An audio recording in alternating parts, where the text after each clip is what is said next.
You're listening to BQN. Assimilate the audio.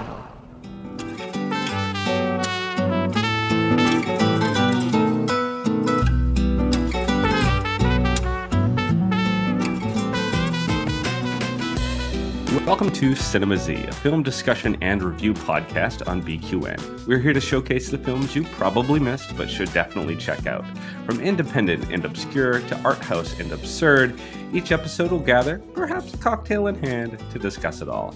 I'm your host, Mark, and with me today, of course, the lovely Matt Jennings. Hey, Matt. Hello. How are you doing today, Matt? I am well. We actually have a special guest we want to bring on today. Listeners, you are in for a treat. You might know her from Discovery's Weaponology, Time Commanders on the BBC, or, my favorite, Mysteries of the Abandoned on the Science Channel, also streaming on Max, strategist, author, TV personality, and military historian, Dr. Lynette Nusbacher. Welcome, Lynette. Hey, Mark. Hey, Matt. Hello. Such a pleasure to have you on. This is a thrill for me personally, and I'm so happy to have you here. It is wonderful to be here. I love being hosted, and the more I get hosted by kind gentlemen, the happier I am. Well, guys, I want to go around and ask, have you guys watched anything recently? Any movies besides this one you want to talk about? I recently rewatched Mike Leigh's Topsy Turvy because I discovered that one of my daughters hadn't seen it. So we sat down and we watched Topsy Turvy we watched about the first hour and a half of it. Brilliant film, one of my favorites ever. What's it about? I haven't seen it. It is the film where Mike Leigh went from gritty social realism in the north of England, which used to be his main thing, to starting to do historical films, gritty historical films. Okay. And Topsy Turvy is about the relationship between William Gilbert and Arthur Sullivan, famous Gilbert and Sullivan, and their family lives, the prostitutes in their lives, the mistresses, the Victorian hypocrisy, and it is an absolutely gorgeous film. Oh, I got to add that to my watch list now. Thank you. You must. I have been watching the show by Natasha Rothwell, How to Die Alone. Basically, the premise of the show is her character works security check at an airport. There are things that are in progress in her life. Her ex-boyfriend is getting married. She has a best friend that pretty much uses her. We find out as we get later on into the series. And what kicks the whole series off is that she dies by almost choking on a crab rangoon. Okay. And I mean, it is comedic, but it is still, for her, a near-death experience. She realizes that she died for, I don't know how many minutes on the table. And so she has this awakening about life and how she wants to change things and alter things and address the different relationships that she has. It's Natasha's, I want to say it's her first outing as an artist creating her own work, which is why I wanted to see it. It was doing well. It was canceled on Hulu, but in the days of streaming, even if a show is doing well, they'll still cancel it. But that's been on my TV, and I've been enjoying it. Well, as our listeners know, my memory is awful. So what has saved me lately is Letterboxd, because I'm able to watch a film and then immediately put it in my Letterboxd, and then I don't forget. So I just pulled it up because I actually forgot. But I did watch in a couple weeks, I watched a couple of films, one of which was Queer with Daniel Craig. This was a story about a writer that he goes down to South America, and he is experimenting with a bunch of drugs, and he ends up meeting this young man there and falling in love. And the two of them go on an adventure into the jungle, and they're looking for ayahuasca, and they want to do some mind expansion. And it's based on a book by William S. Burroughs. But I got to tell you, when I was watching it, I got sort of Hunter S. Thompson vibes, like Fear and Loathing in Las Vegas. It was similar to that, but gay, in South America. So anyway, that's my recommendation. I loved it. I thought it was great. And it's got Daniel Craig in it. And it's got Daniel Craig. Yeah. All right. Jumping into this week's film, I chose Bent. Bent is a 1997 British-Japanese drama film directed by Sean Matthias. I think I'm pronouncing that correct. Based on the 1979 play of the same name by Martin Sherman, who also wrote the screenplay. It revolves around the persecution of homosexuals in Nazi Germany after the murder of SA leader Ernst Röhm on the Night of the Long Knives. So initially, I mean, I think I bring this up most every episode where I've picked the film, but a lot of films that I'm sharing with our listeners are films that when I was growing up, I didn't have access to the world. I didn't have access to queer culture, and I had to learn about the world outside of my small town through cinema. And this was one of those films that I just found, in the independent film section. And this is a queer film. It's about the Holocaust. I didn't know anything about. They didn't teach about queer persecution in school. They centered on Jews and gypsies. So I didn't really know much about that. So this was something that I wanted to know to sort of grow my understanding of history, and also to see a queer film. So that is kind of why I wanted to initially watch, and I haven't watched since. So this is a film that I watched probably 20 years ago, 30 years ago. I don't know. It was a while ago, probably when it came out, and then I have not seen it since. So I want to know, why did you guys want to watch? For me, this was a play. And I was dimly aware as a postgrad in 1997 that it had come out as a film. And I had found the play sufficiently grueling that I wasn't keen to turn it into a popcorn night out.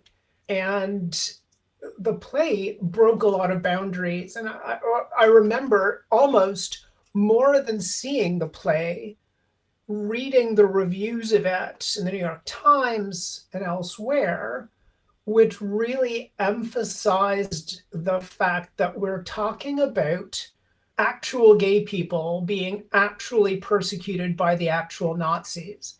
And I think that forced me to confront some internalized homophobia and internalized transphobia. And I think that it was forcing people around me to do the same thing. I'll be honest, I knew the film existed, and all I knew was the word. That's all I knew was the word.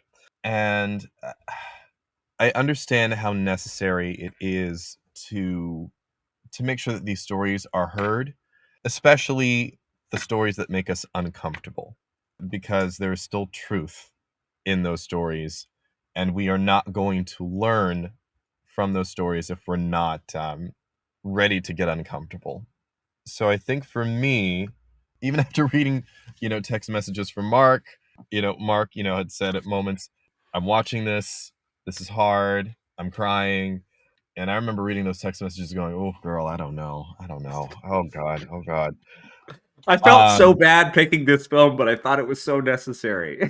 But it is necessary. It's, it's the same thing as watching a film like 12 Years a Slave or Amistad. And I think that's the thing too, is that I'm not going to watch this film on repeat, as a popcorn film, but I have to watch these. I have to know these stories. They're necessary, and I have to know my history, and I have to know this history so I know how to combat what is ahead. I have to know so I can know how to combat what is happening now. I know that was a long answer, but that's my answer. Yeah, and I think, you touched on something there about knowing how to combat things in the life that you're in now. And that was one of the things that I picked up on. One of the threads I picked up on in this film is that throughout the film, the main characters are able to, in circumstances that are unfathomable, able to hang on to shreds of their humanity. And how did they do that? How did they maintain their humanity in spite of, what was going on? So, I appreciate that. I guess you noticed that about the film as well. Definitely. I'll talk more about stuff but yeah, Yeah. definitely. Well, typically for our history films, we have our friends from History of the Szilagyi's pod that usually pop on. However, they were unavailable for this particular episode. And like I said before, this was, just a shot in the dark here, being able to get Dr. Nusbacher on with us. So I'm just going to keep saying I'm thrilled, because I am thrilled that you are on. Thank you, Dr. Nusbacher. I do want to kick off at the start of the pod here to talk about a little bit of the history, because that's one of the important things baked into this film. So what I'd like to know is, what was queer life like in Germany before the war? And also, how quickly did that life change when the Nazis came to power?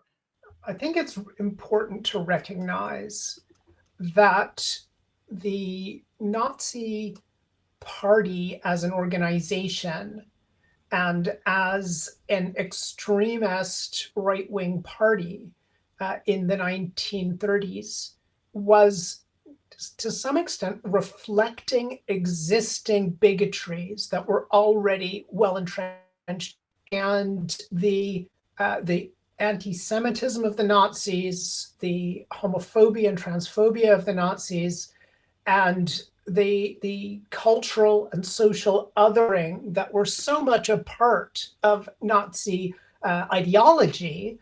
All of this was reflecting something that was already there. The anti-Semitism had been burning in Germany for centuries. And even before it was called anti-Semitism, back when it was just called hating Jews. Mm-hmm. And as the idea of queerness, of gayness, is starting to emerge during the Enlightenment and during early modern Europe, there is reaction to it. And as elite German culture starts to open itself up to queer theory, to understanding that when we construct being queer, being gay, we're also running into social and political friction. And that social and political friction is something the Nazis really grab onto. Mm-hmm. When the Nazis start to make life difficult for people we now call LGBTQIA+, when they make life difficult for the queers, they're not doing it in as organized a way as the Nazis organized to use industrial processes to kill all the Jews. One of the reasons, I think, is that there was an idea in German culture and European culture that you could effectively cure people of queerness. And therefore, it was considered less of a stain on the honor and the blood of the German people. And people who kept their heads down, people who managed to hide behind a beard in Germany before and after the Nazis took power could hold on to straight privilege, cishet privilege, in a way that you couldn't really if you were Jewish or if you were a Gypsy Romany traveler. So when we look at the Nazis as a culture and as a political movement, they start out with a certain number of their own queers, a certain number of their own leftists. And one of the things that this play and this film build on is a transition from a certain toleration of these aspects of German society to a repudiation of these aspects of German society.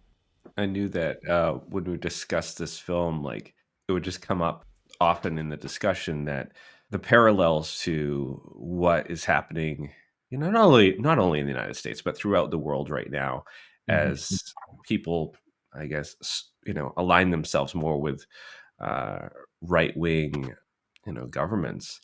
You're seeing this backlash of some of the progress that has been made in the last decades with in regard to queer culture and just existing, really. one of the things we must bear in mind when looking at this movie is not a historical drama clearly set in real life 1930s Germany. That's not what we're getting here. We're getting three nested histories. We are getting the homophobia, transphobia, queerphobia, biphobia, all of those phobias of the 1980s, and the intolerance that we're seeing reflected all around the environment surrounding the play, all around the environment that keeps this play from being turned into a film for a good long time.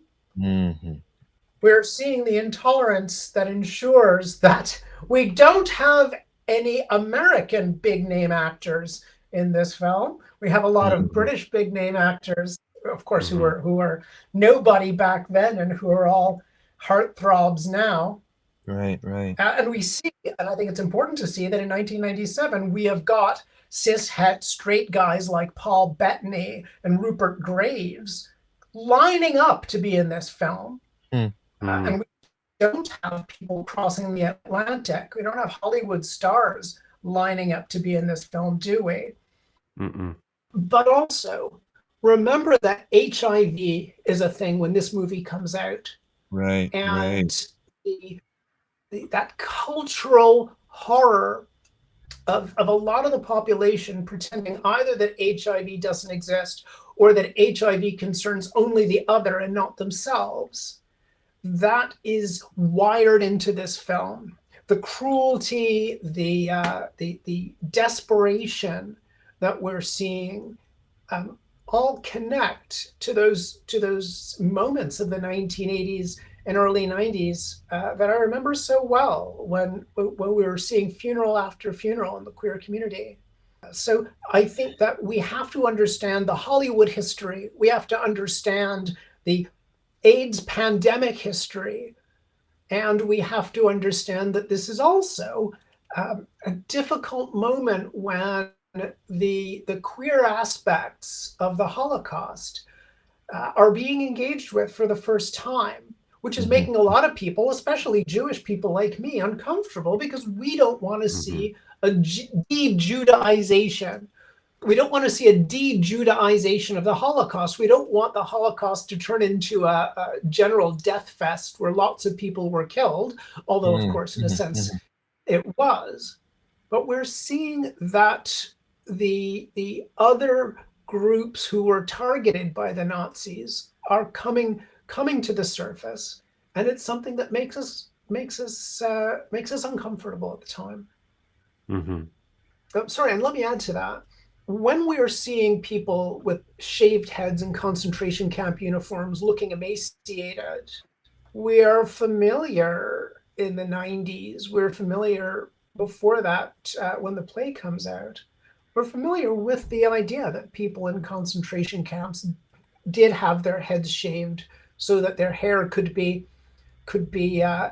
used economically. We did see that they were starved systematically, and so they were emaciated.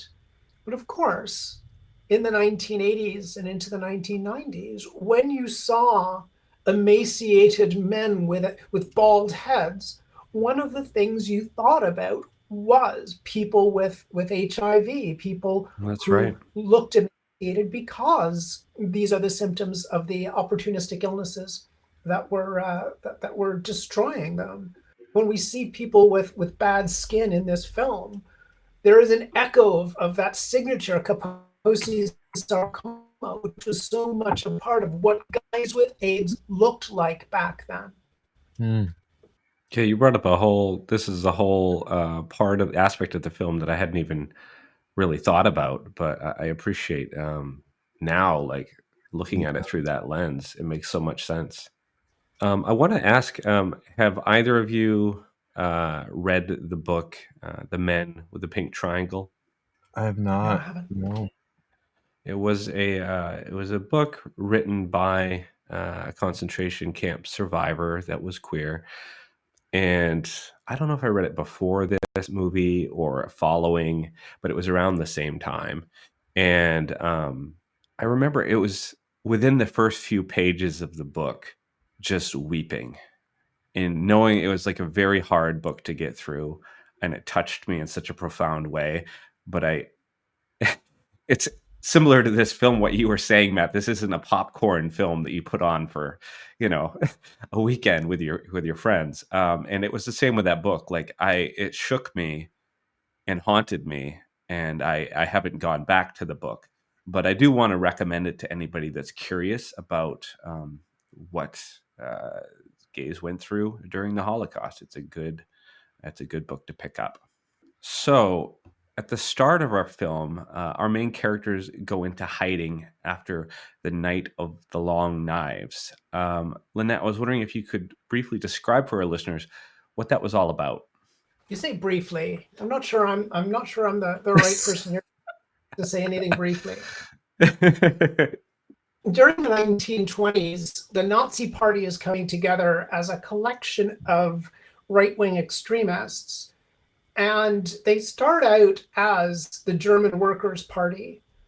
And their new leader, Mr. Hitler, who was originally hired by the German army to spy on this bunch of thugs and misfits, he gives them a new name, the National Socialist German Workers' Party. Mm-hmm. And part of the reason he uses the term National Socialism is as a branding trick, as a marketing trick.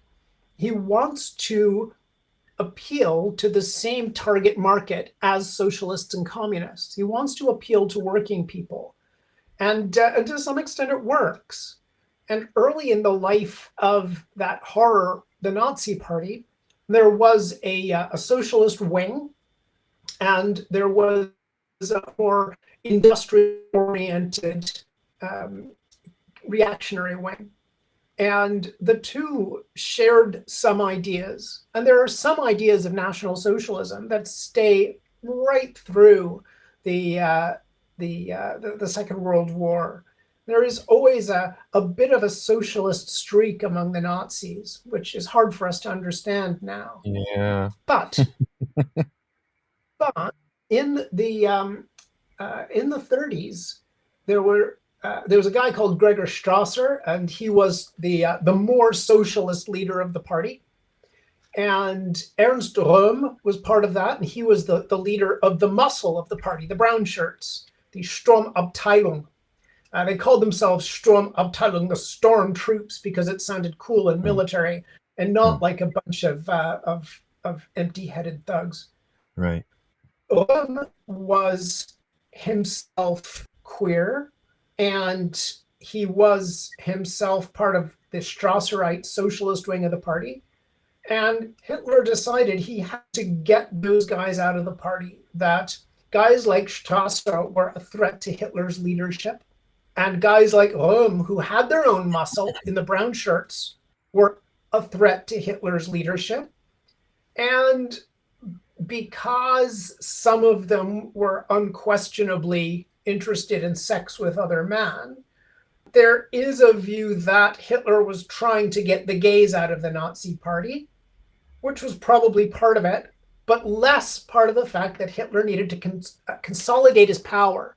Hitler needed to consolidate his power over the party and become the one unquestioned chief Nazi.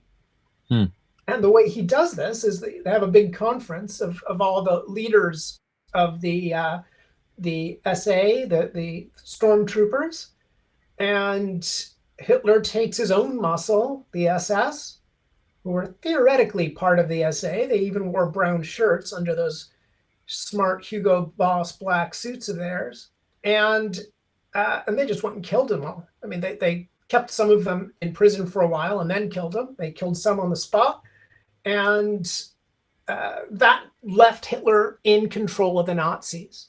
So one of the things we're doing here in this film, we are starting the film in an imagined past in which the brown shirts, who are all over that early club scene in the film, they're all wearing kind of fetish gear, and they're wearing a lot of leather breeches, not the traditional German lederhosen. They're wearing kind of fetishy looking leather breeches.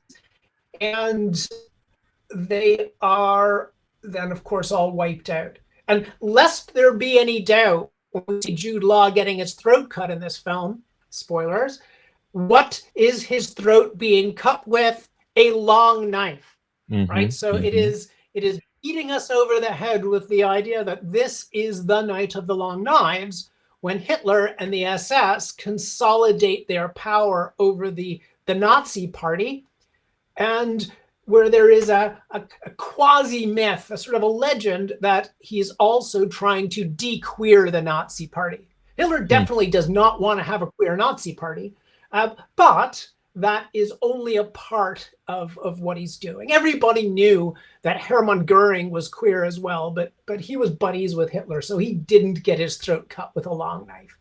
This was about Hitler, his power, and the power of people around him. See, I do long answers, but I do pause for breath now and again. So, feel free to 15-second soundbite. I think I put briefly in there because I didn't want you to feel undue pressure to, do a ton of research for the pod. Understood. Understood. I know that I've been quiet, but I've just been taking in this information and downloading it because I'm fascinated. And to see, the obvious parallels to what's happening in the United States now, and even thinking about you just said the name of the person that was closest to Hitler, that was obviously queer. And I think about the Republican Party, MAGA, and how, I'm not sure if you heard about this, but at the Republican National Convention, Grindr shut down. Grindr crashed. I'm not sure if you know. I forgot about that. Do you know what Grindr is, yeah. Lynette? Okay, I wasn't sure if you knew what Grindr was. I was like, oh, this might be awkward. I think about the fact that I've never heard of that app crashing in one concentrated location besides the Republican National Convention. Obviously with what, MAGA, Trump is doing with the trans community, with the queer community, right now, the hypocrisy. I'm trying to make sense of what I'm saying right now, but I see the parallels. I see the parallels that are happening. And there's also some information that came out as well about, is it Mike Johnson, the Speaker of the House of Representatives? Yes. There's new information that came up about him, about a picture of his picture, something about his picture being on a Grindr as well. And there is an investigation going on about that. I'm not making much sense here, but again, I see the parallels. That's all I'm trying to say. Really early on in this podcast, one of the first films that we covered was the one that was in Cuba. Oh yes. Man, I told you my memory's bad, guys. And this was my film pick. Here, I will. You continue, and I'll look it up. Keep going, and I will look up the film. Okay, thank you for that, man. But yeah, one of the things that we mentioned in that was that, again, you have this other government that's right wing. It's coming to power, and one of the first things that they're doing is they're imprisoning people that they're artists, they're musicians, they're creative thinking people, and a lot of gays are getting rounded up in Cuba, and this would have been in the 1950s, I believe. I don't know. And that is where we meet the hero of the story in this film that I picked, that now I don't remember the name of. Before Night Falls. Before Night Falls. There we go. Thanks, Matt. I think we also need to remember that this is a film based on a 1979 play. And the play is effectively pre-AIDS. And certainly before there was awareness of the epidemic as we came to know it. Right. But 1 year later was the Marielle boat lift, a time when the Cuban regime allowed people to leave, and they allowed people to come to the port of Mariel and to get into canoes and pleasure craft and rafts and paddle their way across the Straits of Florida to leave Cuba. And one of the things that was really pointed up in the Mariel boat lift was that a lot of the people who Castro was getting rid of were fairly clearly queer. And a lot of the news coverage in the American media focused on the fact that this was not just political refugees from communism. These were social and sexual orientation related refugees from Cuba. And it reminded us that although it's easy to say that being cruel to the queers is a right-wing phenomenon, and certainly we saw South American dictatorships, North American governments being cruel and tyrannical to LGBT people, suppressing queer identities. We also saw that in the communist Soviet Union, communist Eastern Europe, there was a lot of repression and a lot of delegitimization of queer identities. Yeah. There was a strong suggestion, as there still is in many communist countries, China, North Korea included, that queerness is a bourgeois phenomenon, and that in a people's dictatorship like Cuba, like the Soviet Union, the phenomenon did not exist, because in a worker's paradise, there was no need for queer identity, because the bourgeois artifacts had been extirpated from Soviet society. I wanted to address something because I was thinking about this, and it's something that the Trump administration just, according to this headline, I think just started doing in regards to immigration. And I was thinking about what you had just mentioned in regards to a coercion of sorts of getting people to leave Cuba. I want to make sure that I got that right as you were saying it. Yes. Yes. Okay. They were leaving Cuba in 1980. They were permitted to leave, which people ordinarily were not permitted to do from communist countries at the time. Yes. And so, I mean, while this isn't necessarily, I guess, maybe it is permitting people to leave, but the Trump administration just listed thousands of living immigrants as dead to prompt them to leave the country. And I guess also, like, in regards to the Social Security, they reclassified alive immigrants as dead, if that's a better way to put it, to push immigrants to leave. Is that similar to what you had just mentioned, or a similar vein?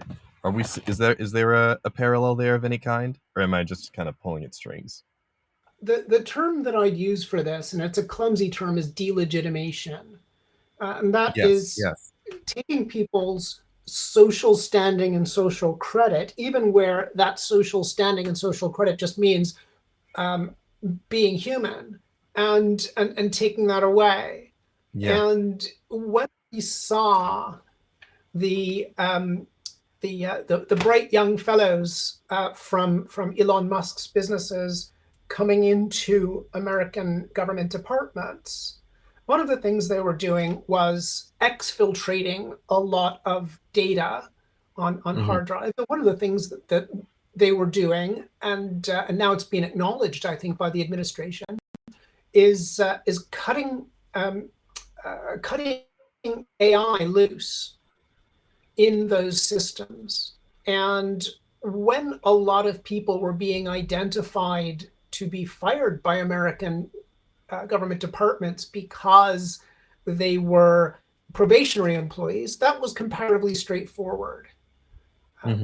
Because it's a simple data field. Have they passed probation or have they not? But as we've seen in more recent weeks, having control of those data, having control of that information, enables you, through that control exercised in big data, where you couldn't possibly start having humans go through the data fields one by one, go through the records one by one. Instead, you have an AI do it, and you say, go and look at social security records for everybody who got a social security number more than, say, 5 years after they were born. And that's going to pick up your immigrants, isn't it? And change the living and dead indicator, because of course, if they're dead, they stop collecting. And then you've got to prove you're alive. And it's very hard to prove you're alive sometimes. And we've also seen that the US government recently is talking about not accepting ID apart from a narrow version of identification. So you've got to have an American birth certificate. The gender at birth starts to become an issue. And what all of that is going to mean is that people who were not born in the United States will have tremendous difficulty proving that they're alive. So it is using technology to marginalize people. Do I think that's a strong parallel? No, I don't. I think one of the things we must understand is that in spite of the temptation to view Nazi Germany as a model to which any modern government aspires, we've moved on from them. People might be inspired by the power, by the vision of an imagined white past, Aryan past, or things like that. That might be part of their thinking. Certainly, the Nazis used information systems, cheerfully provided by IBM, to organize and process the data of the people they were exterminating. Yeah, but what we're seeing now is something new, something different, something newly enabled by new technology. And when we say, oh, they're Nazis, I think we are allowing ourselves to miss some important points. Likewise, when I look at Nazi Germany, I was talking earlier about the socialist wing and the reactionary wing of the Nazi Party. When I look at the Nazi Party, I see that the corridors of power, Hitler and his immediate circle, they did not have the captains of industry in the room with them. The captains of industry were supporting them to a greater or lesser extent. They were giving them money, and they were seeking their own goals, as many captains of industry do today with any political party that's in power. But the leadership of the Nazi Party were not giving seats at the table to industrialists. They were outside the room seeking to influence.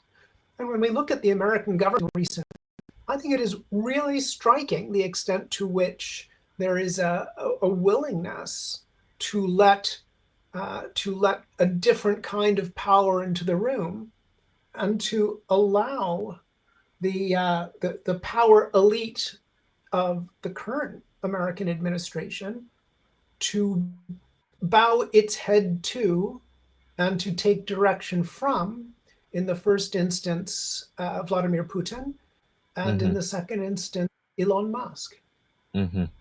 Thank you. That is eye-opening. I really appreciate that. Well, pivoting back to the film. I'm sorry. Yes. I'm sorry. No. This is a historical film. This is why we have Lynette on with us today. Is because it's equally as important to talk about the historical elements, especially in the context of what we're all living through today. That is why the film was chosen. Right. So I want to hit a couple of bullets. Well, I want to hit one particular bullet before we move on, and one historical bullet. We have a moment on the train where Rupert Graves, as the SS officer, tells Rudy to take off his glasses. And he examines them, and he says, horn-rimmed glasses, which they are. He says, an intellectual, and he makes him smash the glasses. And this is not an artifact of Nazi persecution of anybody. Any SS officer could be as mindlessly cruel as he wanted to be to Jews and queers on a train going to a concentration camp. But there was not a systematic humiliation, an individualized breaking of intellectuals because they wore glasses. But you know where they did that? The Khmer Rouge did that in Cambodia, where they would go to a village and anyone who wore glasses wasn't a proper peasant, wasn't a proper worker. Only the bourgeois parasites need glasses. So if they saw glasses in your pocket or on your face, then they'd take you out and kill you along with the rest of those being killed in the Cambodian genocide. And that's important in this film because the play it's based on comes out in 1979, not long after the death and life of Dith Pran, that wonderful New York Times Magazine piece by Sidney Schomburg exposes the reality of the Cambodian genocide through the photographs of Dith Pran, the Cambodian physician who photographed it all. So we're being brought into contact here, not only with Nazi persecution of the queers, but also we're being brought into genocide more broadly, and genocide not as ancient history, but genocide as an artifact of modern life, recently, very recently for the playwright, enacted in Cambodia.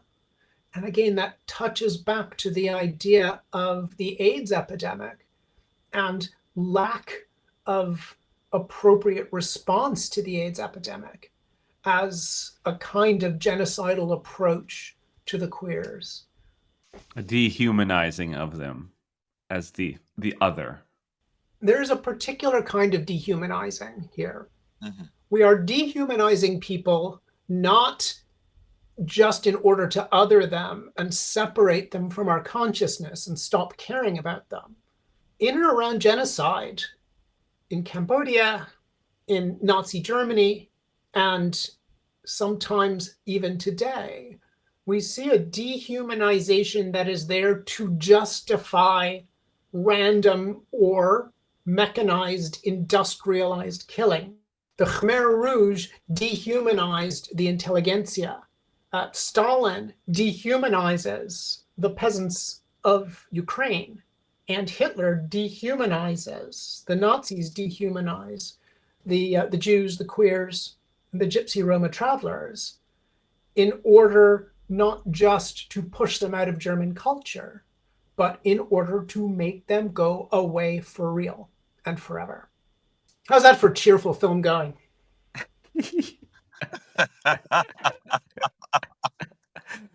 Can I just pick up one thing? And it's going to be unimportant. I'm sure it's very important. Oh, okay. Well, it is. It is. Because I said Jude Law was getting his throat cut. But of course, it was Nikolai Coster-Waldau who was getting his throat cut by Jude Law.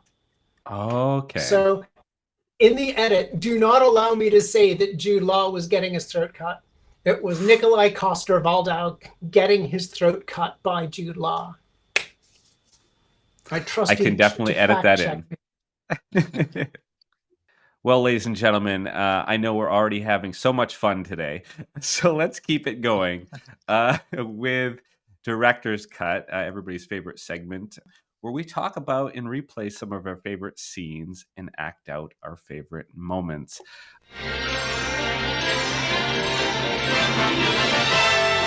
And now we're pleased to bring you our feature presentation. Now, this script in particular was challenging for me.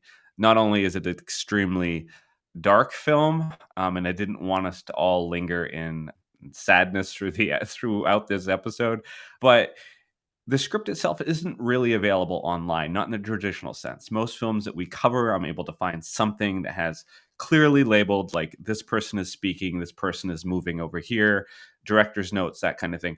This was not the case. I scoured the internet for a week, could not find anything, and eventually I just gave up. And I watched the movie again and just took notes. So I have two scenes here. In the first scene, well, it's the day after the Night of Long Knives. We have Max and Rudy. They have escaped their apartment and they have run to see Greta and try to find help. So there are three parts here. There is Rudy, there is Greta, and there is Max. And for this particular scene, I don't care who I play. It's up to you guys if you want to pick. Greta definitely has the best lines. I mean, this scene is clearly written so that Mick Jagger gets good lines. So, Lynette, I'm going to be honest with you. My dream while I was typing this out is that you would be Greta, only because there's so many like German names and I knew I couldn't pronounce it. That's very good. Yeah, Karl Ernst. So if you would, it would be lovely to have you as Greta, and I could either be Rudy or Max. I don't care. Matt, what do you gravitate towards? I think you would be a great Max. I was about to say, why don't you go ahead and be Rudy and I'll be Max. Perfect. Okay, we have our cast. Lovely. And are we doing dialect? I love it. I love it when we do. So feel free. It's always at people's comfortability level, you know. Matt on the last episode has done. Who are you in the last episode, Matt? What accent did you do? I didn't. You did it as a famous person. Are you talking about my Morgan Freeman? Yes, he read lines as Morgan Freeman, which is amazing. Obviously, I would not be reading any of these lines or narrating this as Morgan Freeman. Obviously, I would not be doing that here. But yes, I'm good to play. Max. Okay, then I will be Rudy. I'm not going to attempt my German here, but feel free, Lynette, if you are so inclined. We would love it. I'm feeling very unrehearsed in all this, you know. No, that's the point. It's supposed to be silly. I understand. Throwing ourselves into the piece. Right. You might find a gem there. Yes. Action. Is it safe? What? For us to go home? You fucking queers. Don't you have any brains at all? No, it's not safe. Who was he? Who was who? The blonde guy. Wolfgang Gratz. Guess who his boyfriend was? You're not guessing. Greta. Karl Ernst. Who's Karl Ernst? What kind of world do you live in? Aren't you girls ever curious about what's going on? Greta, don't lecture. Who's Karl Ernst? George, actually. What? I'm George now. Karl Ernst was von Helldorf's deputy. I suppose you have no idea who von Helldorf is. Second in command of the stormtroopers. Immediately under Ernst Röhm. Oh, Ernst Röhm. I know him. He's that fat queen, friend of Hitler's, runs with a lot of the beautiful boys, goes to all the clubs. Rudy, shut up. Why? Just shut up. Mein Führer had Röhm murdered last night, and all of his friends, and their tricks, and whoever happened by, so queer is out. Queer is dead. Rat-a-tat-tat. You just pulled the wrong guy. We can explain it to someone. It's not as if we knew him. So how about you? Me? Everyone knows I'm not queer. I've got a wife and kids. I've had every whore on the street. I'm just an average kind of guy. Bye-bye now. Where are you going? Prayer. How much? How much what? How much did they give you? What a desperate thing to say. Here, take this. No, we don't want it. Oh, shut up, Rudy. Stop telling me to shut. Shut up. It's not enough. If they catch us, I'll name names. Ooh, a threat. I'm utterly terrified. Yeah, I'm a true Christian. I won't say a word to the Gestapo until the service is over. Ciao. I'm not leaving Berlin. We have to. No, we don't have to. I've paid up for dance classes for the next 2 weeks. I can't leave. Why did you have to take him home? You've ruined everything. I'll go back to your fucking dance class. I can shoot you in the middle of an arabesque. Cut. That was awesome. Actually, I gotta admit, we haven't had too many guests on that went full hog into it, like Lynette. So thank you so much. Much appreciated. You threw yourself in, and it was lovely. Everybody's usually pretty timid, but she just jumped in. So thank you. Yeah. Well, I'm very pleased to have exceeded expectations. Absolutely. And I knew I would have butchered all of those names. I couldn't have possibly read it. Room? You got room? I did. So the second scene I've picked here is towards the end of the film. It's right before the finale, and we have Horst and Max. And Horst has been ill for some time, and Max is trying to help him. So he procures some medication at the camp, and they have a heated discussion about that. So I actually, for this one, would like to be Horst. Okay. I will pop in as Max. Okay. Action. Why don't you tell me? You're never going to let up, are you? Probably not. Suppose you don't like the answer. I'll chance it. I went down on him. What? You heard. No, I didn't. You wanted to know. I told you wouldn't like it. That SS captain. Uh-huh. He's the worst bastard I in that. know. And you went down on him. I had to. I didn't have any money. You touched him. No, I just went down on him. That's what he wanted. I needed the medicine. I'd rather cough. No, you wouldn't. Bastard. Yes. Is he queer? Who knows? Just felt like it, maybe. Of course, you could be queer, but you don't like to think about that, do you? You don't want them to be queer. No, I don't. That's silly. Well, for once you're right. It is silly. There are queer Nazis, and queer saints, and queer geniuses, and queer nobodies. Just people. That's why I'm wearing this triangle. That's why you should be wearing it. Do you think the captain would let a queer go down on him? Somebody straight, yes. Even a Jew. He would kill me if he knew I was queer. Yellow Star. Got your medicine. Who needs it? Then give it back. Throw it away.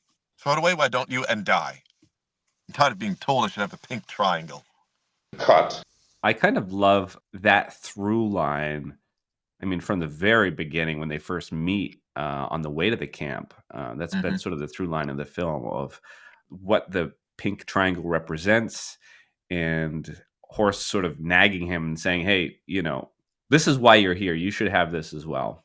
So I thought it was important to include this scene as well. Yeah.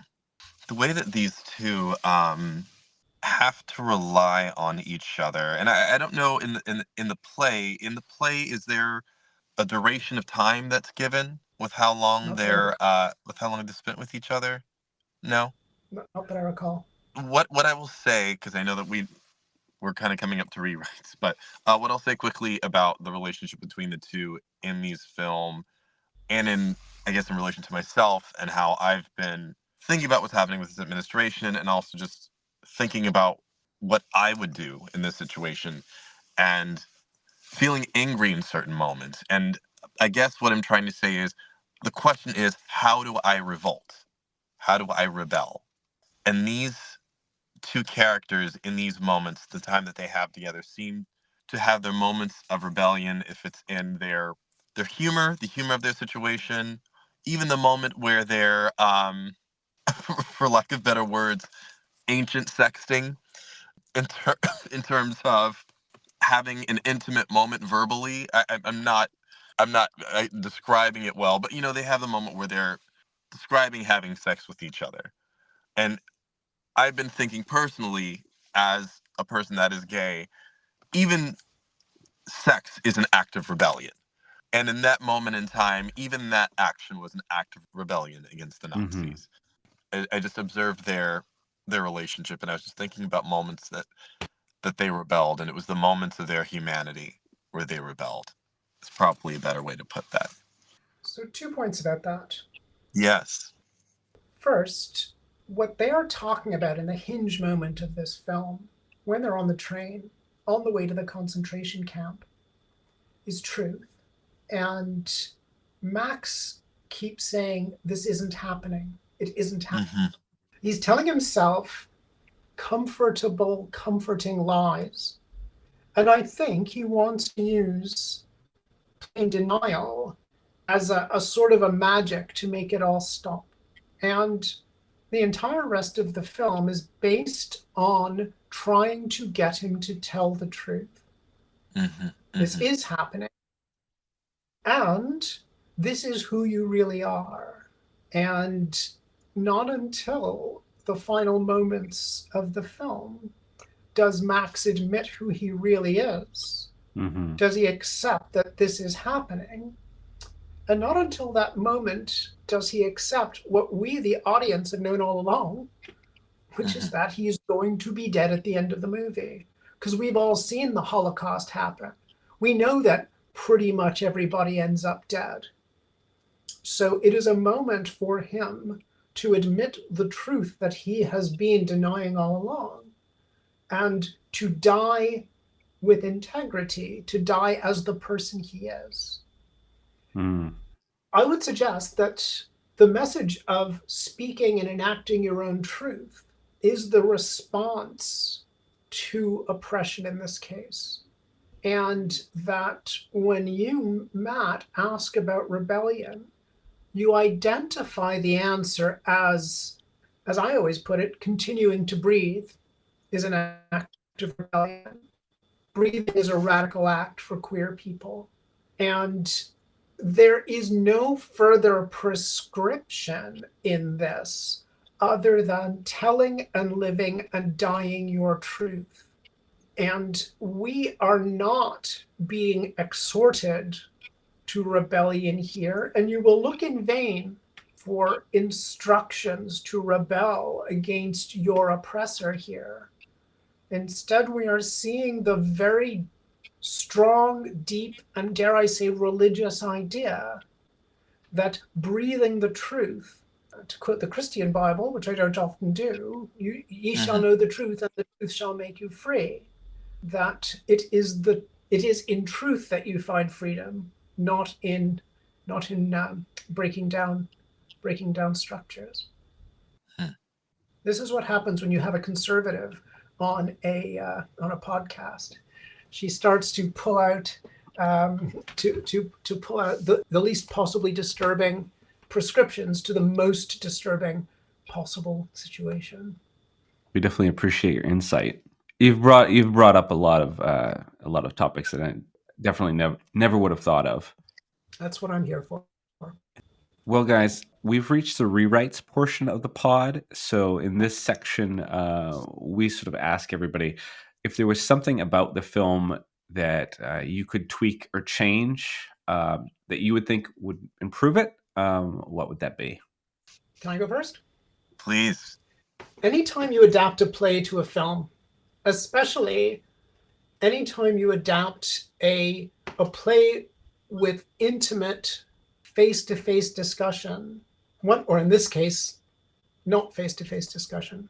Anytime you're adapting a play, you have to think about how you're going to take the theater, the proscenium, the wide space of the stage, and turn that into the intimate, right up in people's faces world of the cinema. And this film gives us some very stagey moments.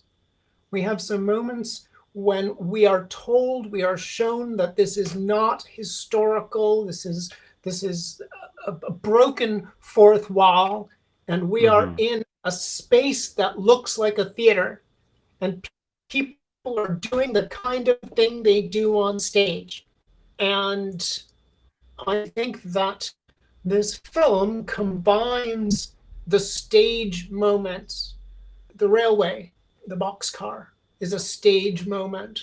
The moment when they are first moving rocks from place to place, where it really looks like they're on a set before we move off the set and into the broader world of this Scottish post-industrial hellscape. And what the film is doing when we transition from the stage space to the real space is they're connecting our understanding of the real world to the world of the play.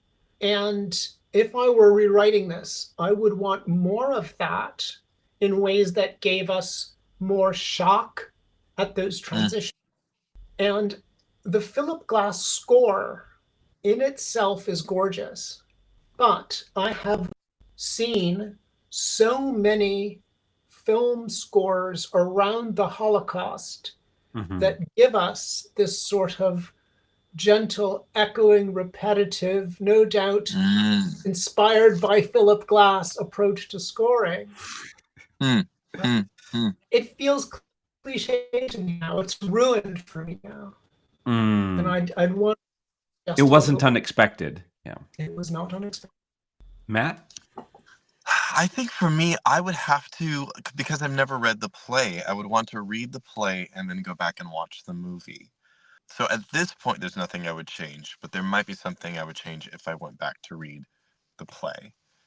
I mean, speaking just in terms of just the two of them together, moving rocks back and forth and just having these conversations, all I can think of is Waiting for Godot.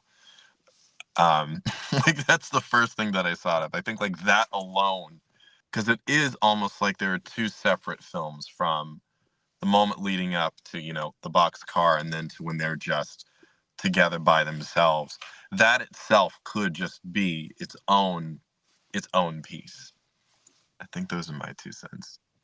And let me put my arm in for a moment. Yeah. Waiting for Godot is definitely, I think, an echo we're meant to have here. I think that is not an accident, and I don't think that's being negatively derivative. I think we are being shown Waiting for Godot. We are being led to the idea of the horror and bleak view of a meaningless universe. Yeah. One of the questions we have to ask about the Shoah is, where was God? Right? That is the classic question about the Holocaust. Right.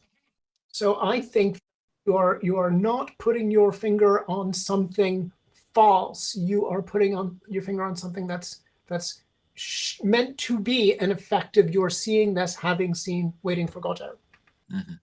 There's another film. Sorry, I'm disrespecting your contribution here, Mark. There's another film. There's a film from about the same time. Tom Stoppard's Rosencrantz and Guildenstern Are Dead was produced as a film. And and let me just quickly see, 1990 film with an amazing cast. And in the case of the 1990 Rosencrantz and Guildenstern Are Dead, we are taking a play built around the margins of another play, and adapting it to film in a way that allows us to see the play around which we have built.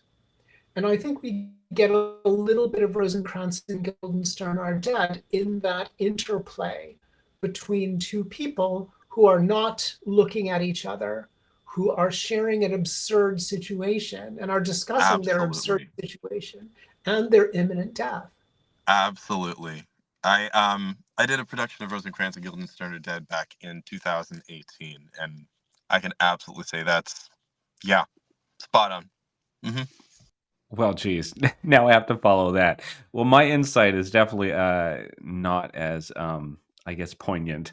However, I will say that at the beginning of the film, I do feel like the first part of the film, as we're getting introduced to the characters, and they have the big moment at the beginning, of course, with Mick Jagger coming down as Greta, on the moon and doing the song. It was almost fantastical for me, as though we were being dropped into a fairy tale. And I'm not sure if I was making a film grounded in so much reality and so much truth, if I would have started the film that fantastical. I think I would have tried to shoot it in a way that was a little bit more down to earth, I guess. Even the flat that they lived in, I'm like, hey, this doesn't look real. That was very theatrical as well. That set was very, there have been some set designs, on some stages where, you'll have a piece of a house, you'll have, a half of a frame, and it's just meant to give you just enough of the illusion of the space that you're living in, or, you're trying to convey how something isn't complete, and that's the theme in the piece. So I got a little sense of that with the production design of the place that they were living in. But no, I hear what you're saying. Well, moving on to standouts, this section of the pod, we would like to recognize maybe things about the film that we appreciated that we haven't previously covered in the earlier part of the discussion. I think this is just a small standout. I was just happy to see Ian McKellen. That's that was Okay, that works. I wasn't expecting to see Ian McKellen in this film, and anything with Ian McKellen in it is just a joy and a treat. And I was happy to see that face. It was a little bit of levity, a little bit of levity to the film. The standout for me is also a cast point. Seeing so many faces who are now among the great and good of the British stage, especially among the men. I mean, there are a lot of men in this, aren't there?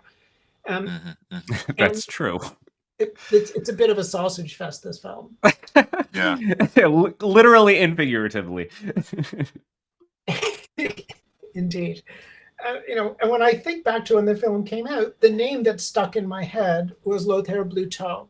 And now that I go back and see it, that's not the name in the cast that stands out for me. It's Rupert Graves, it's Nikolai Coster-Waldau, it's Clive Owen. And this is Clive Owen around the same time as he made Gosford Park, where he is, again, a real standout star among stars. And Paul Bettany, all of these figures who are giving their best in some fairly nasty little parts. And for me, the standout in this film is the cast. And Mick Jagger, oddly, coming in to play the converted drag queen who sees where everything is going and who decides that queer is not what they're going to be. And for somebody who remakes himself the way that Mick Jagger has been able to do both before and since this film, I think that he's a great choice to play that character. We didn't really discuss this much throughout our discussion, but one of the things I appreciated about the film was just sort of the unconventional way that this story was told. I think the Holocaust films that I've seen focuses on the scope and the magnitude of not only like what was done with the persecution of the Jews, but what the whole world was going through at the time. Whereas here we have a very intimate film. And, as Lynette has pointed out, this was a stage production and it feels very much like a stage production. But I like the choice the director made of feeling more of the humanity of what was taking place by putting us face to face with these characters and what they were going through in the moment. I think we got a little bit of more heart and felt a little more for the characters, just sort of being with a couple of them through the film. So guys, moving on to trivia. Act trivia. Having played the role of Max in the original Broadway production of Bent, Richard Gere was the original choice of the producers for the same role in this movie, but having already contracted to appear in Red Corner in 1997 and The Jackal in 1997, he was unavailable for the shooting schedule of this movie. The original Broadway play on which this movie was based opened at the New York Apollo Theater in New York City on December 2nd, 1979, and ran for 241 performances.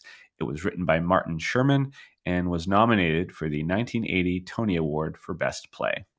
In 1997, Bent won Award of the Youth at the Cannes Film Festival. For the U.S. release, the sex scenes were toned down from an NC-17 rating to an R-rated release. Both versions are available. The film score was composed by Philip Glass, who would also go on to score another notable queer film, The Hours. Clive Owen, who played Max in the film, began acting at age 13. Jude Law, in one of his first roles, plays a stormtrooper. Rachel Weisz also appears in this film as a prostitute.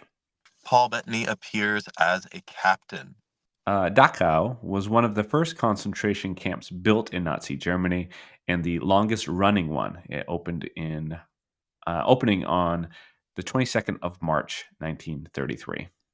In the post-war years, the Dachau facility served to hold SS soldiers awaiting trial, After 1948, it held ethnic Germans who had been expelled from Eastern Europe and were awaiting resettlement, and also was used for a time as a United States military base during the occupation. It was finally closed in 1960. This trivia section, I just want to say this, was very, very difficult this week. There was not a trivia page to be found. I had to scour the internet for all this information. So you're welcome, ladies and gentlemen. I put in a lot of work this week. Moving on to final thoughts. The only thing that came to mind, we give out something different every episode, and the only thing I could think of this episode, we will give out pink triangles, because that was the running theme through the film, saying that Max should have one.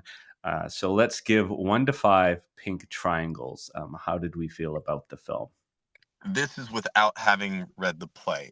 As of now, I will give it 5 pink triangles for the way that it made me feel. Again, I just have to acknowledge how uncomfortable I was watching the film. There were moments where I looked away. There were moments where I just sat seething and angry.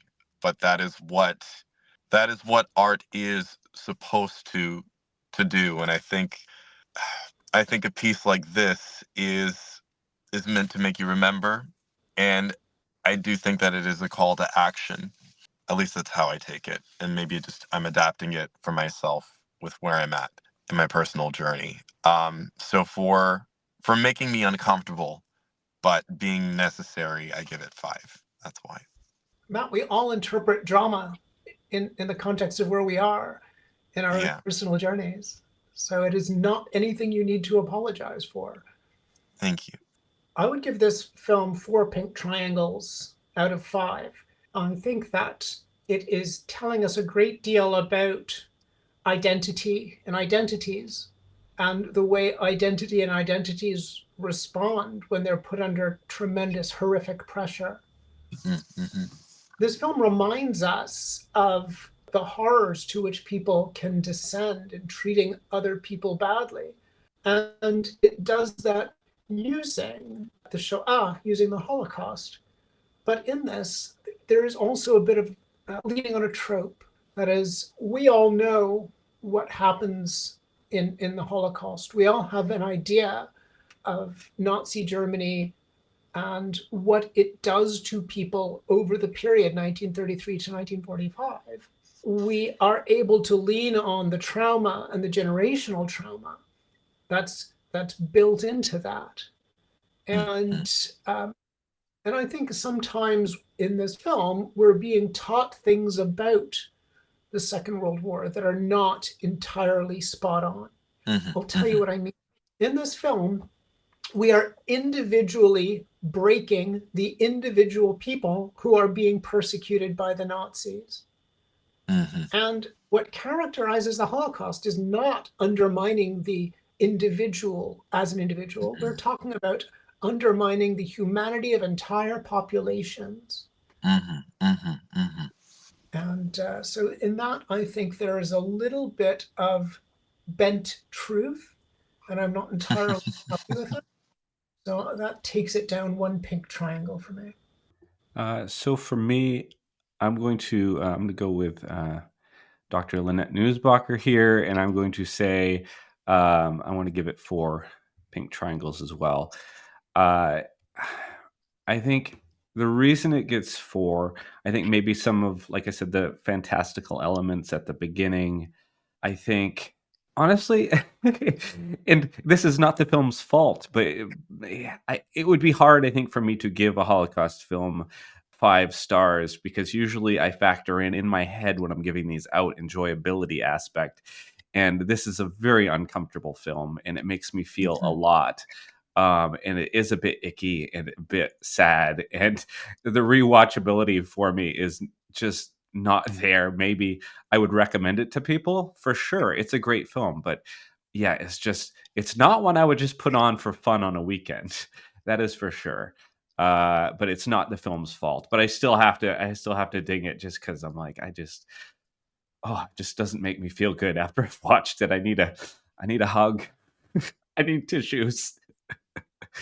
I also want to say, and this was when I was listening to Lynette, one of the things I was thinking about is a previous film we covered. Matt, you had picked last fall when we were doing political movies to do V for Vendetta.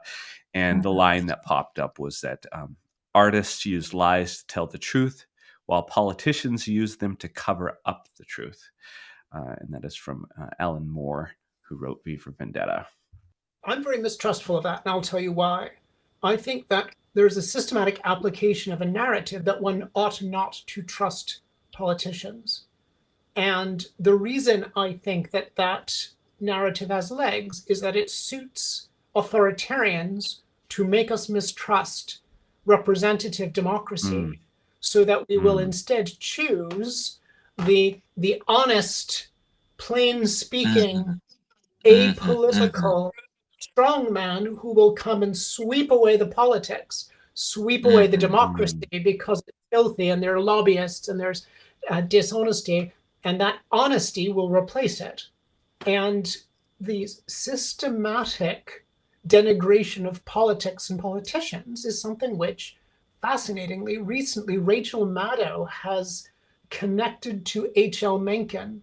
And we think of H.L. Mencken as this, crusty guy from Baltimore, the autocrat of the breakfast table, or whatever he called himself. We think of him as being inoffensive, crusty, and a curmudgeon. But he was also a huge advocate for Kaiser Wilhelm's Germany and its authoritarianism. He was a voice for autocracy in early 20th century America. And I think we have to be suspicious of the idea that politicians are a bunch of liars, because whose book does that suit? Well, that suits the book of those who would support the politicians and their power, those who would rule perhaps by decree rather than seek to rule by representative legislation. I have a very, very, very quick question for you, because I'm just listening to what you speak about all of this, and connecting it to what's happening now. There's understandably, and you referenced this, we talked about this earlier. A lot of people are comparing what's happening and the progress which things are happening with the country, with this country right now. They're comparing it to Germany, to Hitler's rise. And I've also seen people say that with whatever it is that Trump and his administration is trying to execute, that they don't have the intelligence to do so with what's happened so far. For example, war plans being sent out on Signal Chat. I believe that's what it was called. War plans being sent out on Signal Chat. People that are responsible for monitoring our nuclear arsenal being fired. What's happening with our health department? There seems to be a lack of intelligence, and, for lack of better words, just really stupid mistakes. So when it comes to people's fear and concern about what happened with Hitler and Nazi Germany, what would you say in response to that, in response to the capability of this administration, or incapability of this administration? I'm not sure if that question makes sense. I think it's important for us to understand that somebody does not have to be brilliant in order to make other people miserable. I think it is a mistake to treat any authoritarianism as a more or less dilute or concentrated version of Nazism. I think that deceives us. I know that there were a lot of people in Hitler's regime, including people who were close to Hitler, who were inspired and animated by a certain kind of animal cunning, but who you would never think of as thinkers or as geniuses. However, it is not required to have a bunch of rocket scientists, although of course Hitler did have rocket scientists. You don't need a bunch of rocket scientists to create an authoritarian regime. You do not have to even want an authoritarian regime as such in order to create one. And we have to be aware of drawing comparisons that are too facile, but we also have to be aware that sometimes we say, never put down to conspiracy anything that could be adequately explained by incompetence. And that's an old saw, and there's much to be said for it. And sometimes incompetence is just incompetence. Sometimes stupidity is just stupidity. Sometimes a banana is just a banana. And we're getting into Freud mean, here. Yeah, Freud. That was Freud as interpreted through early Saturday Night Live. And just because somebody's stupid does not mean that they're not malevolent. Just because somebody's stupid does not mean that they can't bring in a consultant who will do their thinking for them. So it's too easy to say that the present US administration are a bunch of Nazis, and people do, and it's too easy.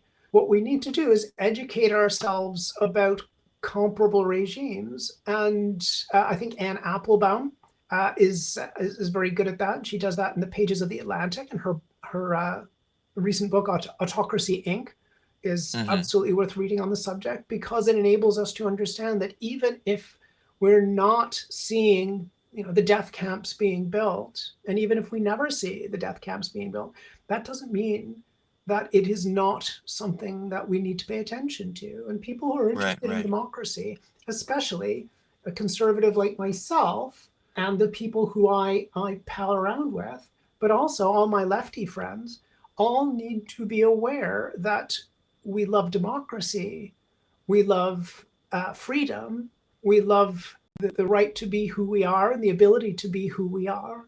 And that is really important regardless of who and how people are trying to threaten it. What's important is that we know what we need, we know what we need to safeguard. And even if it is not another Hitler coming for it, we still have to know what to do. Sorry, that's a bit grim. No, I don't think it is at all. I don't think it is at all. Thank you. Calling all audiophiles and Trekkies. Prepare to boldly go where no podcast listener has gone before with the diverse soundscapes of BQN.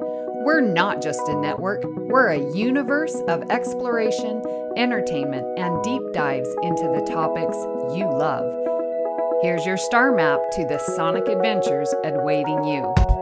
Charting the Star Trek cosmos, we have all good things.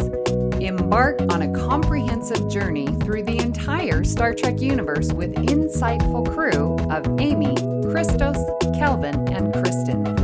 From classic to current, they cover it all. Galaxy Class, Engage. Stephen and Stefan pilots this deep space mission, meticulously covering all aspects of Star Trek The Next Generation. Infinite Diversity. Stay current with the newest Star Trek frontiers alongside Chrissy and Thad. Union Federation. Whether your allegiances lies with Starfleet or the Planetary Union, Kyle, Kevin, Amy, and Haley offer a unified front discussing both current Star Trek and the truly Trek at heart, the Orville. Crack open that book with Peter and the Trek Book Club podcast. Delve into the rich tapestry of Star Trek's beta canon. What's the T-Bab? Christos spills the latest Trek news and fandom insights with an essential LGBTQIA+ perspective, complete with engaging guest interviews. Our visual voyages that you can find on YouTube as well as a podcast are Trexperts Quiz. Think you're a Starfleet Academy graduate? Test your knowledge with Davey and MC's challenging Star Trek quiz show. And the View Screen. Tune in live on Sundays for your dose of Trek-inspired talk show. Kelvin and Amy host new 8-week seasons each spring and fall. Beyond the final frontier, we have Bargain Bin Gamer. Davey and Mitch, your self-proclaimed gamer guides, lead you to digital treasures, unearthing and reviewing the most affordable video game gems. Cinema Z. Grab your metaphorical popcorn for Mark and Matt's cinematic deep dives, unearthing overlooked films that demand your attention. History with the Szilagys. In order to never repeat it, tune in as Chrissy and Jason deliver bite-sized snippets of historical events from around the globe. And Transformational Journeys. Lex Rosa explores what it means to embrace authenticity in the face of societal expectations. To unlock deeper levels of engagement, try our patron perks. The Hive Mind is where you can join our random script readings, live reaction shows, and roundtable discussions. And check out our back catalog of It's Green, a verdant cornucopia of topics offering diverse and engaging conversations, and Amy's Math Moments. Discover the subtle and not so subtle mathematical wonders woven into the fabric of Star Trek. You can stay connected to our ever-expanding galaxy of content by following at BQN Podcasts on Instagram, BlueSky, YouTube, and Discord. We appreciate you choosing BQN to fill your auditory needs. Thank you for listening. Assimilate the audio. Well, Matt, what are we going to be talking about next week?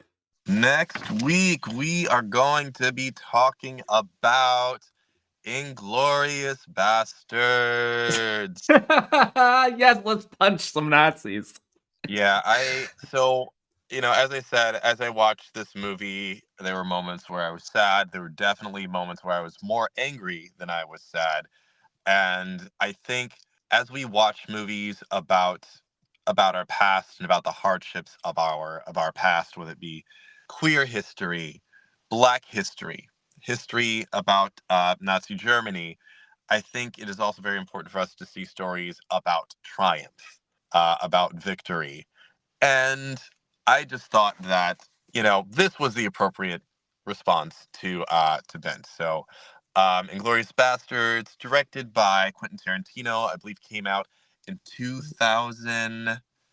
Was it 2009 or was it 2007? Early aughts. 2009, starring Brad Pitt.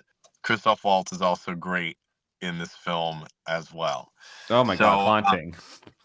Oh yeah, incredibly haunting. So you've got Christoph Waltz, you've got Brad Pitt, so many other notable actors in this film. It's going to be fun. So that's my pick, and I'm really excited to share it with everybody. Thank you. Well, we would love to hear what you thought of today's episode and hope you'll join our Facebook group, the BQN Collective, to continue our discussion there.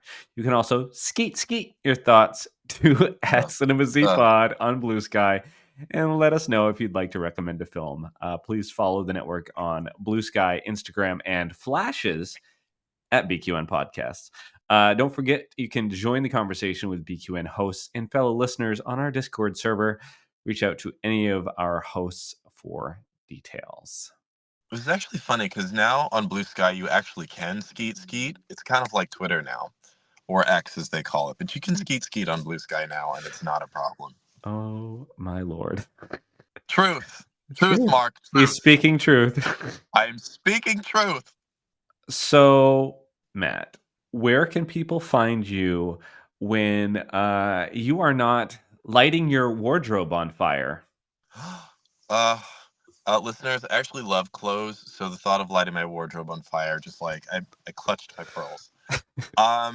When I am not doing that, so I can make room for other really nice clothes in my closet, you can find me on at MLGen on Instagram and Threads, and at 1701 BLERD on Instagram and on Threads.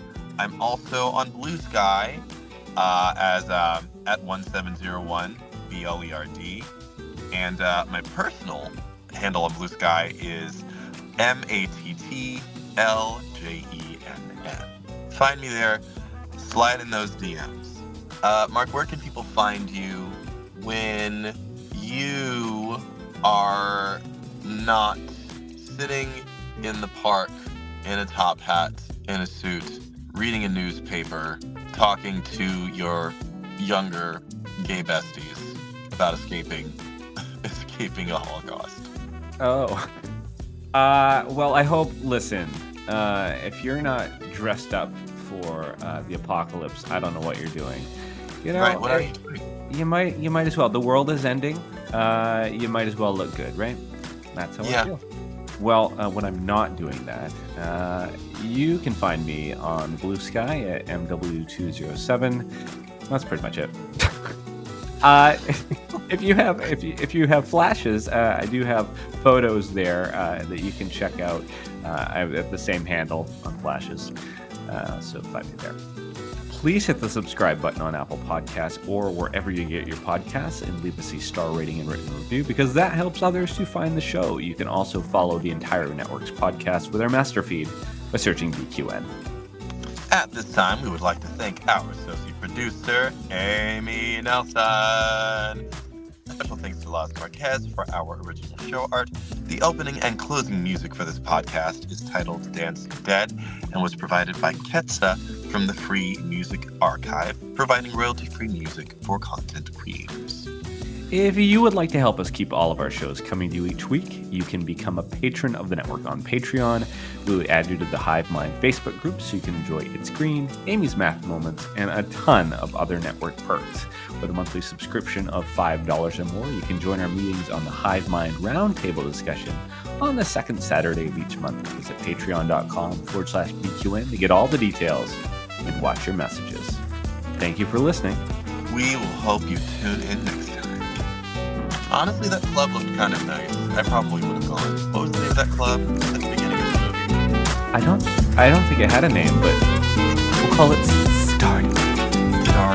The Stardust Lounge. I would have gone to the Stardust Lounge. That looked like a nice spot. It did it. Mick Jagger killed it. Oh, his legs. Girl, he can get it. Did you know LGBTQ plus protections are just barely enacted in only 38 countries, including the US? The rest of the world has little to no protections for its LGBTQ plus citizens, and that's where Outright Action International comes in. Outright is the only LGBTQ plus organization that has a presence in the United Nations, where it fights for the rights of LGBTQ plus members around the world. Outright works to secure rights in some countries where it's illegal to even be LGBTQ plus. Help Outright International and its partners around the world push for change so that all LGBTQ plus people live with dignity and free from violence. Visit outrightinternational.org to find out how you can donate.